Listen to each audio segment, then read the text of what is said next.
आप सभी का एक फिर से स्वागत है हमारे पौराणिक कथा यूट्यूब चैनल पर। जब सुदर्शन चक्र के भय से भागे दुर्वासा अम्बरीश बड़े धर्मात्मा राजा थे। उनके राज्य में बड़ी सुख शांति थी। धन, वैभव, राज्य, सुख, अधिकार, लोभ, लालच से दूर निश्चिंत होकर वे अपना अधिकतर समय ईश्वर भक्ति में लगाते थे। अपनी सारी संपदा, राज्य आदि सब कुछ वे भगवान विष्णु की समझते थे।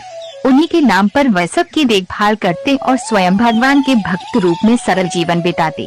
दान पुण्य परोपकार करते हुए उन्हें ऐसा लगता जैसे वह सब कार्य स्वयं भगवान उनके हाथों से संपन्न करा रहे हैं। उन्हें लगता था कि ये भौतिक सुख साधना सामग्री सभी की नष्ट हो जाएगी, पर भगवान की भक्ति, उन पर विश्वास उन्हें इस लोक परलोक तथा सर्वत्र उनके साथ रहेगी। अम्बरीश की ऐसी विरक्ति तथा भक्ति से प्रसन्न हो भगवान श्री कृष्ण ने अपना सुदर्शन चक्र उनकी रक्षा के लिए नियुक्त कर दिया था। एक बार की बात है कि अम्बरीश ने एक वर्ष तक द्वादशी प्रधान व्रत रखने का नियम बनाया। हर द्वादशी को व्रत करते, ब्राह्मणों को भोजन कराते तथा दान करते। उसके पश्चात अन्न जल ग्रहण कर व्रत का पारण करते। एक बार उन्होंने वर्ष की अंतिम द्वादशी को व्रत की समाप्ति पर भगवान विष्णु की पूजा की। महाभिषेक की विधि से सब प्रकार की सामग्री तथा संपत्ति से भगवान का अभिषेक किया तथा ब्राह्मणों पुरोहितों को भोजन कराया, खूब दान दिया। ब्राह्मण देवों की आज्ञा से जब व्रत की समाप्ति पर पारण करने बैठे ही थे तो अचानक महर्षि दुर्वासा आ पधारे। अम्बरीश ने खड़े होकर आदर से उन्हें बैठाया और भोजन करने के लिए प्रार्थना करने लगे। दुर्वासा ने कहा, भूख तो बड़ी जोर की लगी है राजन, पर थोड़ा रुको, मैं नदी में स्नान करके आ रहा हूँ, तब भोजन करूँगा। ऐसा कहकर दुर्वासा वहाँ से चले गए। वह स्नान ध्यान में इतना डूबे कि उन्हें याद ही न रहा कि अम्बरीश बिना उनको भोजन कराए अपना व्रत का पारण नहीं करेंगे। बहुत देर होने लगी। द्वादशी समाप्त होने जा रही थी। द्वादशी के रहते पारण न करने से व्रत खंडित होता और उधर दुर्वासा को खिलाए बिना पारण किया नहीं जा सकता था। बड़ी विकट स्थिति थी। अम्बरीश दोनों स्थितियों से परेशान थे। अंत में ब्राह्मणों ने परामर्श दिया है कि द्वादशी समाप्त होने में थोड़ा ही समय शेष है। पारण द्वादशी तिथि के अंदर ही होना चाहिए।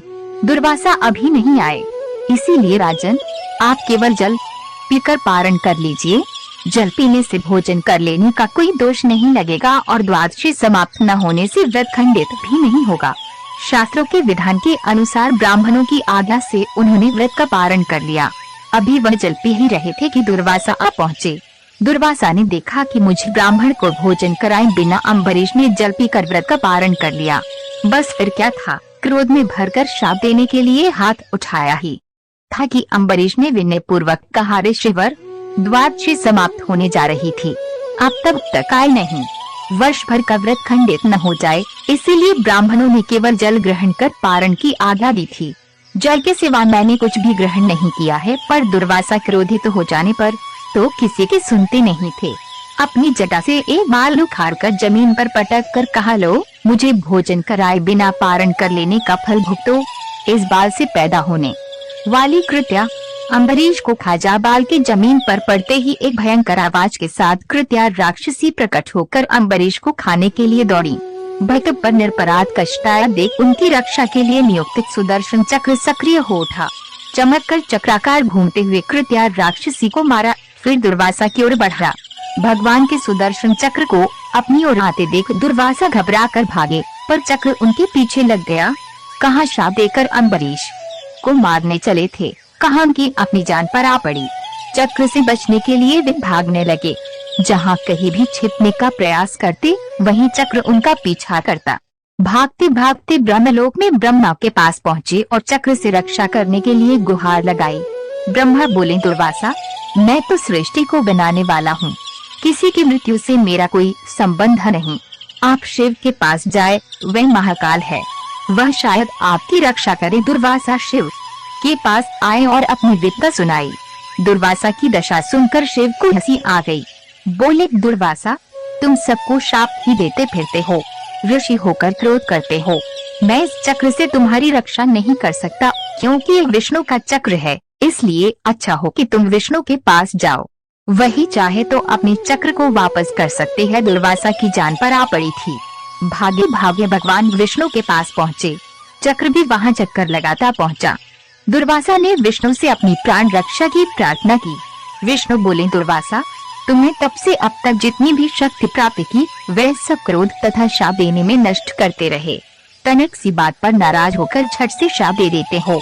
तुम तपस्वी हो, तपस्वी का गुण धर्म क्षमा करना होता है। तुम ही विचार करो, अम्बरीश का क्या अपराध था? मैं तो अपने भक्तों के हृदय में रहता हूँ। अम्बरीश के प्राण पर संकट आया तो मेरे चक्र ने उनकी रक्षा की। अब ये चक्र तो मेरे हाथ से निकल चुका है, इसलिए जिसकी रक्षा के लिए ये तुम्हारे पीछे घूम रहा है, अब उसी की शरण में जाओ। केवल अम्बरीश ही इसे रोक सकते हैं। दुर्वासा भागते भागते थक गए। भगवान विष्णु ने दुर्वासा को स्वयं नहीं बचाया बल्कि उपाय बताया।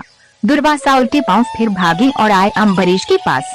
अम्बरीश अभी भी बिना अन्न ग्रहण किए उनकी प्रतीक्षा कर रहे थे। दुर्वासा को देखते ही उनको प्रणाम कर बोले, मुनिदेव, मैं तब से आपकी प्रतीक्षा में बिना अन्न ग्रहण किए केवल वही जल पिया है। आप कहाँ चले गए थे? दुर्वासा ने चक्र की ओर इशारा करके कहा, अम्बरीश, पहले इससे मेरी जान बचाओ। ये मेरे पीछे पड़ा है। तीनों लोकों में मैं भागता फिरा, पर ब्रह्मा, विष्णु, महेश किसी ने मेरी रक्षा नहीं की। अब तुम ही इस चक्र से मेरे प्राण बचाओ। अम्बरीश हाथ जोड़कर बोले, मुनिवर, आप अपना क्रोध शांत करें और मुझे क्षमा करें।